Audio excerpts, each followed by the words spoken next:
ঘুমটা ভেঙে গেল হঠাৎ। বাইরে কি ঝড় হচ্ছে, দাপাদাপি করছে জানলার পাল্লা দুটো, মাঝে মাঝে বিজলি ঝলকাচ্ছে।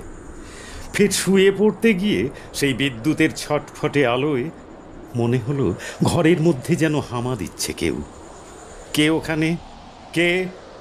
হামা কোনো শব্দই করে না। উঠে আসি কাছে, আবারও জিজ্ঞেস করি, কে আপনি? কি চান? সে তবু নিশ্চুপ থেকে এ কোণে ও কোণে ঘুরছে, মাথা তুলছে না কিছুতেই, চোখে চোখ নয়। কিছু কি খুঁজছেন আপনি? শুনতে পাচ্ছি, খুঁজছি ঠিকই, খুঁজতে তো হবেই, পেলেই বেরিয়ে যাব নিজে নিজে হেঁটে। কি খুঁজছেন? মিহি স্বরে বললেন তিনি, মেরুদণ্ডখানা।